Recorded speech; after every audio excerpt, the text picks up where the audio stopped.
Alright, Shalom, Shalom, Akim. I'm gonna first off start by saying all glory and honor goes to Yahweh, Ba'ashim, Yahushai, Ba'ashim, Rakakadash.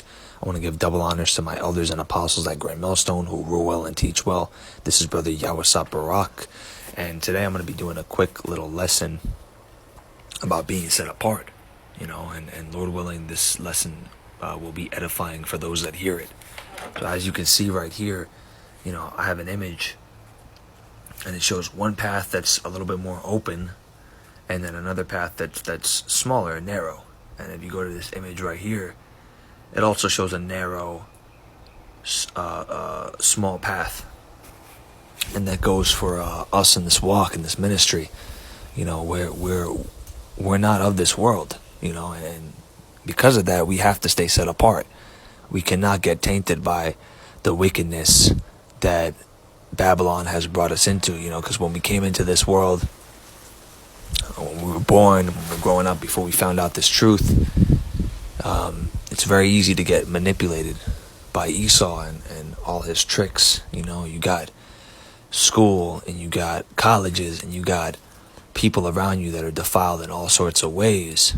Music, celebrities, social media, idolatry, and all these things tying together to bring you out of the set apart spirit, to keep you in the world, stuck in the world's ways, in the rat race.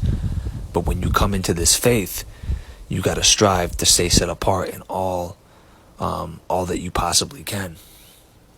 I'm going to bring out the book of 1 Peter 2:9. But ye are a chosen generation, a royal priesthood, a holy nation, a peculiar people, that ye should shew forth the praises of him who hath called you out of darkness into his marvelous light. So, I'm gonna see if I could bring out the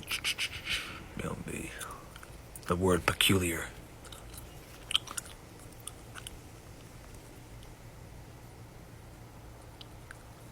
Let's see if it'll let me.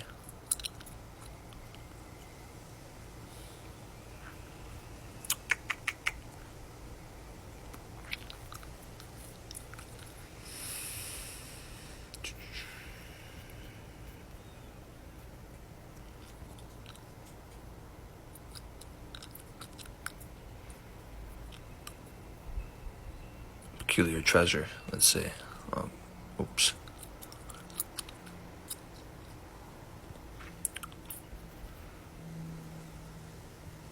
Strong's H 5459.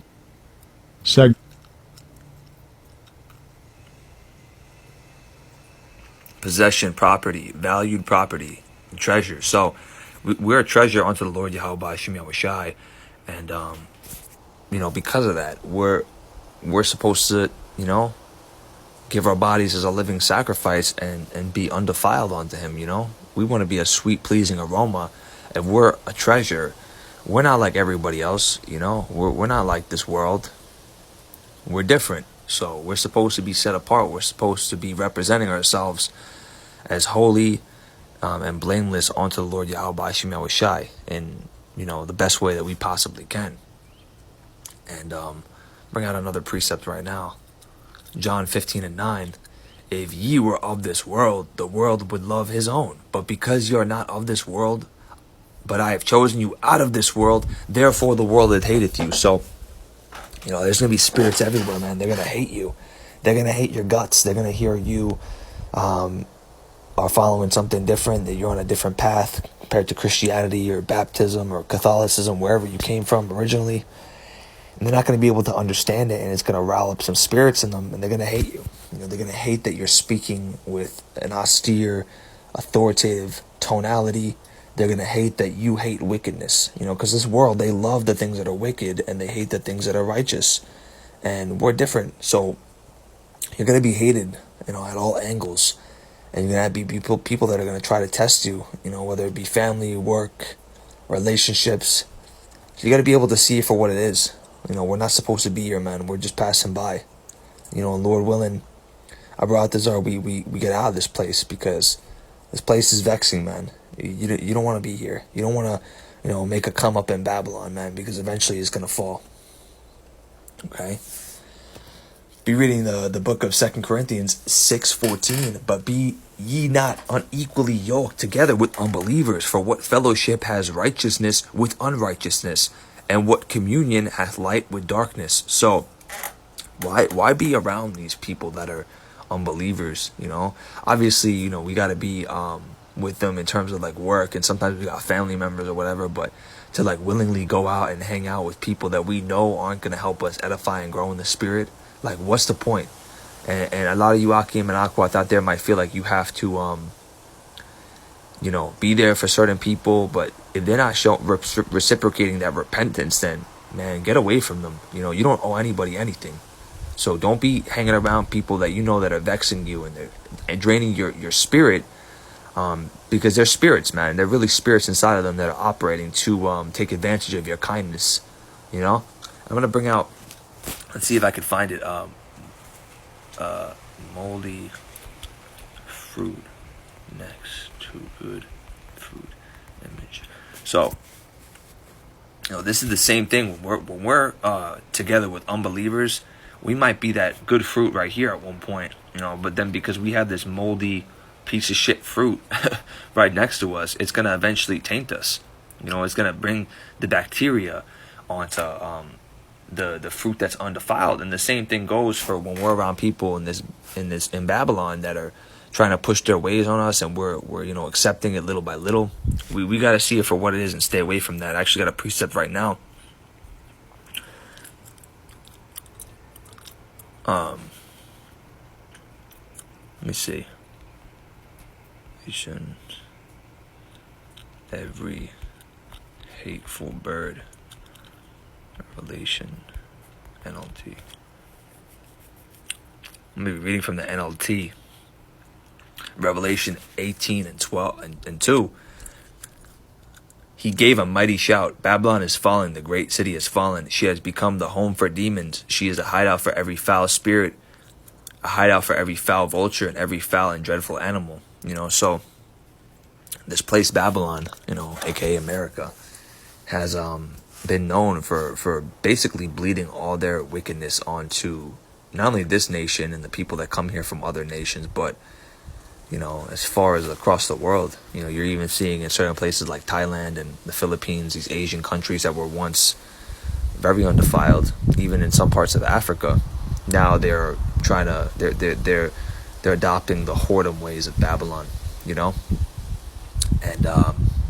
that's why you gotta stay away from this at all costs, man. You cannot be conformed to this world. It says in Romans 12:2, and be not conformed to this world, but ye be transformed by the renewing of your mind, that you may prove what is good and acceptable and perfect to the will of Yahweh. So you got to use the spirit of discernment to know, like, what am I around right now? Is this unfruitful, or is this going to actually bring my spirit up? And if it's not going to bring your spirit up, you should try to stay away from it, man. You should try to stay away from profane, vain babblings with people that just want to talk about bullshit. They just want to talk about sports all day, or, what this 2/3 rapper did, or this fucking Edomite bug out's doing in the political world, Man, stay away from that shit. It's like being conformed to the world. Like, obviously use righteous discernment to know when you have to speak about it for the short time being, but, move yourself away from that. And the same thing goes for wanting to, like, listen to certain music that is going to vex your spirit, that has a certain vibration, because everything's a vibration and a frequency. You want to be on that nice, fine-tuned frequency with the Lord Yahweh B'Shem Yahweh Shai. The moment that you get out of that, everything's riled up. You're getting vexed. So you got to try to put yourself back into that fine-tune. But, this just goes, it goes with many things, man. You just got to stay away from the wicked ways of Babylon, man, because it's so easy for somebody that's pure to get defiled in this place, because it's not just coming from one angle, but it's coming from many, many angles in all sorts of facets, man. That's what Esau is so good at doing. He's a master with the sword. He's a master with manipulation, and we just gotta be wise, and we gotta be able to see it for what it is,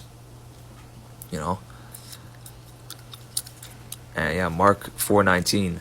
And the cares of this world and the deceitfulness of riches and the lust of other things entereth in and choke out the word, and it becoming unfruitful. So, Esau, like I said, he'll try to come in and basically choke out people that are maybe new to the faith or trying to come in and understand, and he'll choke them out with other philosophies, with other ideologies, like Darwinism or, evolution, space, certain religions, New Age spirituality. There's so many different examples, man, but he'll try to choke people out, with the idea of just making mad money and coming up, man, or just the cares of this day-to-day world that are just not really that important, man. The most important thing is the Lord Yahweh Shem Yahushai and being in his favor, having good standing with him. With that being said, you got to be wise. You got to be wise, Akim and Akwath. You got to be wise to see the attacks of the devil, and you got to be able to put on that armor. Talks about that in Ephesians. I'm actually going to bring that out right now. Ephesians 6:13. Put on your armor. Leave you online. Yeah.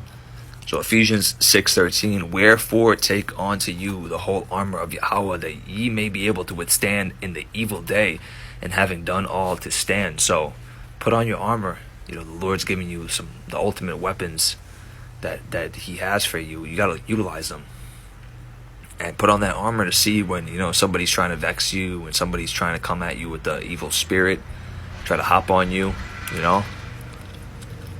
Be very, very, very discerning of what you consume with your eyes, what you consume with your ears, because that gives certain demonic spirits abilities to hop on you, to vex you, man. You want to really be discerning of what you're consuming, not to overconsume too much.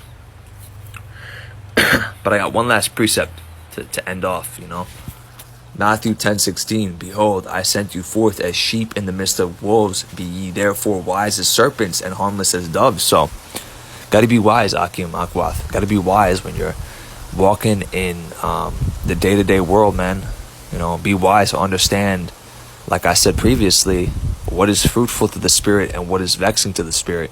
You got to be able to tread accordingly and move out of the way to dodge those flaming arrows, which are the spirits that are going to try to hop on you. You can't conform to this world, man. You got to fight the good fight of faith and stay away, man, from this evil shit. You don't want to be a part of this world, man. This world has nothing to give you. It's temporary. It's fleeting. It's nothing but a vapor. You want to set your mind on the meditations of the kingdom and the rewards, because if you make it to the end of the road and finish the race, there's a reward, man. We have the promises of Yahweh Shem Yahushai, and we got to be able to keep meditating on that every single day, and let not that depart. Pray that the Lord always stays with you, and that he always pours into your spirit. So, Lord willing, that was an edifying lesson. Stay away from this world and use discernment. With that being said, I want to give all the glory and honor to Yahweh, Ba'ashem, Yahushai, Ba'ashem, Rakakadash. I want to give double honors to my elders and apostles at Great Millstone who rule well and teach well. And I want to give a sincere shalom to all the Akim out there across the four corners of the earth, pushing this word in full truth and sincerity. A sincere shalom to all you Israelite foreigners scattered amongst the heathen nations, and peace and salutations to the hopeful elect. Shalom.